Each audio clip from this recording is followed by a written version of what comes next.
Kieno, Yenge Kieno, Merolimbeya, Moana Congo. Je suis heureuse de vous retrouver au travers de cette nouvelle vidéo parce que les vidéos, elles doivent être courtes.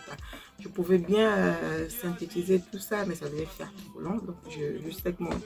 Ça permet aussi à chacun de venir exactement chercher la partie qui lui convient. Donc, sur cette vidéo, je fais la suite de la précédente où j'ai expliqué comment créer une association depuis la diaspora. Et l'étape qui suit, en fait, consiste à légaliser également la structure au niveau local où tu comptes installer ton projet. Moi, voilà, on a pris dans le tas, on n'avait pas fait dans cet ordre-là. Donc, on a créé l'association le 7 novembre 2020. On s'est dit, c'est bien, on a continué à faire nos activités. Sauf qu'après, au fur et à mesure qu'on a commencé à répondre à certains appels à projets, on s'est rendu compte que, tiens, l'association qui est en France travaille avec qui dans le pays où il y a le projet dans le sud? Il faut un partenaire local. Tu ne vas pas créer l'association pour travailler avec des gens de façon disparate de l'autre côté. Ces personnes dans le pays du sud, ils peuvent bien être compétents, ils peuvent être des bonnes personnes dans leur domaine, sauf que la légalisation, c'est la meilleure des choses. L'association est légalisée en France, elle doit avoir un partenaire local aussi qui existe, qui est reconnu au niveau des autorités locales.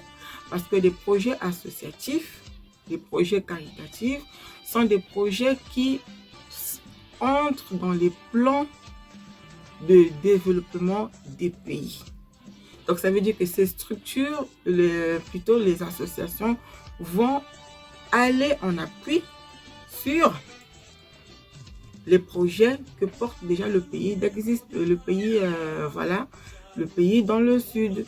Donc, il faudrait que de l'autre côté, il y a aussi des institutions. Il faudrait que ton partenaire local de l'autre côté soit reconnu, qu'il soit officiel, que vous puissiez signer ce qu'on appelle un accord de partenariat. Que fait la structure en France? Que fait la structure de l'autre côté? Voilà ce que nous avons appris. Donc, dans le pays du sud où tu comptes installer ton projet, il y a deux choix. Soit, selon le secteur d'activité dans lequel tu vas apporter un appui au travers de ton projet, c'est déjà une structure locale qui existe, qui est déjà soit une association, un groupement, une coopérative, et tu vas aller en appui sur les activités que ces personnes portent déjà dans leur domaine. Soit la structure n'existe pas.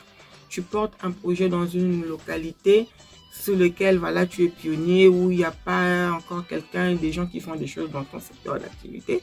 En ce moment-là, il faudrait que ces acteurs, ces bénéficiaires au sud puissent constituer, créer une structure légale, un groupement, une association, une coopérative selon le secteur d'activité. Donc pour notre cas, on a créé un groupement local et nous l'avons appelé le groupement Bimpatu. C'est pas qu'il y a des groupements aux alentours, mais ça rentrait pas forcément dans notre vision, parce que nous avons une vision de ferme, école intégrée qui doit réunir vraiment les quatre: le maraîchage, l'élevage, la culture du fourrage et le verger. Donc, il n'y avait pas une structure déjà existante sur laquelle nous devrions aller être en appui sur ces trois. Donc, on a préféré créer un groupement local qu'on a appelé Bimpatu. Et ça a été fait en juillet 2020. Vous voyez le décalage entre le 7 novembre où nous avons créé notre association et juillet 2021 où nous avons déclarer la structure locale. Donc je vous évite cette étape-là. Donc pensez-y, une fois que c'est créé en France, avec qui vous allez agir de l'autre côté et légaliser les choses dès le début, ça va vous faciliter la tâche pour la suite.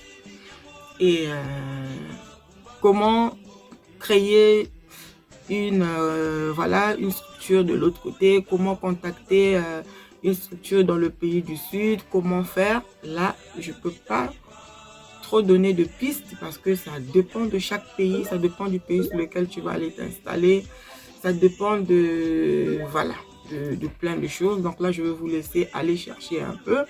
Mais voilà, en gros, ce qu'il faut faire après avoir créé une association en France. Donc, commencez déjà à avoir des bonnes bases, légaliser les choses, officialiser les choses dès le début. Je vous dis Matondo, merci d'avoir écouté la vidéo jusqu'aujourd'hui. Je vais revenir pour la suite pour que vous aussi qui m'écoutiez, vous puissiez vous lancer dans l'entreprise sociale parce que ça va également contribuer au développement de nos pays, au développement de l'Afrique. Abonnez-vous à la chaîne, partagez, laissez les commentaires. Je vous dis au revoir.